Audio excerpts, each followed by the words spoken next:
Welcome to the BetterUX Breakdown, where we bring the maximum amount of learning to people at any stage of their UX development.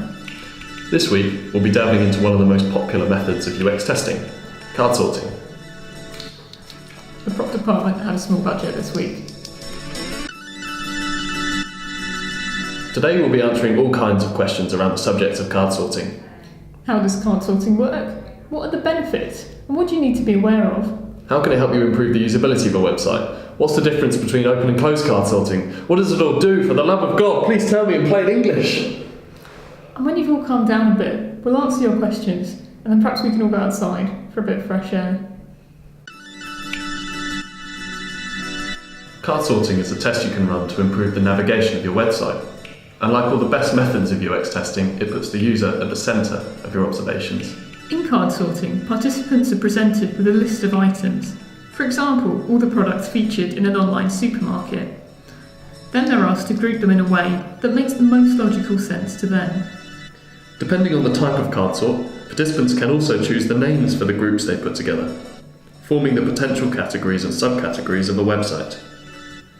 All of this will hopefully create an easier, more logical way of navigating your site and its information architecture.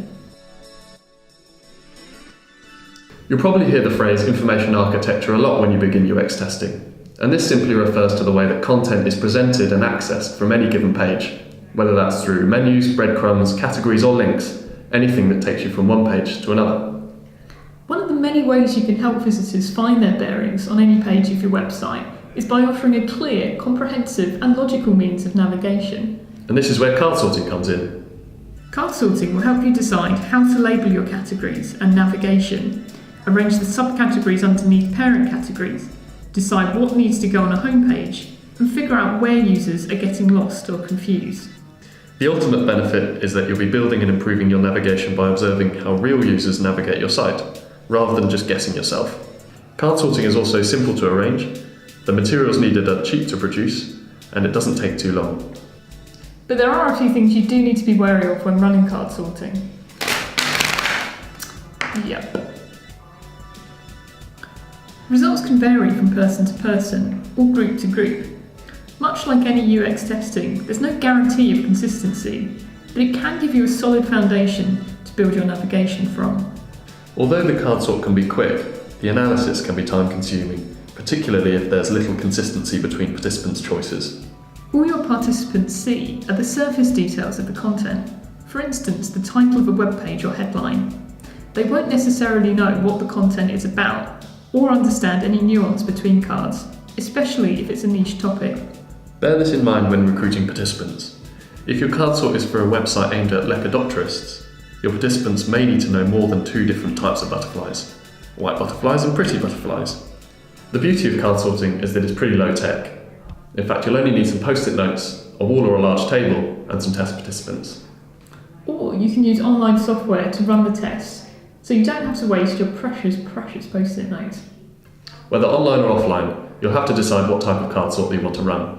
There are two possible types of card sorting. An open card sort is the most flexible option. Participants are asked to group cards into categories that make sense to them, and then they label each category in a way they feel accurately describes the content. In a closed card sort, participants sort cards into category groups that you've already labelled and defined. This is handy if you're launching a new page for Fitbits and you're not sure whether to put it under technology or sports and leisure, or things that you'll buy and never use. You'll then have to decide whether you want to do the test one-on-one, as part of a larger group, or remotely. One-on-one card sorts take place with an observer. This is also known as moderated in the business. Users are encouraged to express their thoughts out loud to give a clear picture as to why they're making their decisions. This can be done with physical cards or online software. Group card sorting is a moderated technique where participants sort the cards out as a group. The group can be briefed at the beginning and at the end of the session, but they are largely left alone for the duration. This method can lead to quick decisions, but may also be prone to the pitfalls of group dynamics. For example, the loudest opinion can often hold the most sway. Remote unmoderated card sorts are online-based sessions that require participants to work independently on their own computer. These sessions can be done using open or closed methods.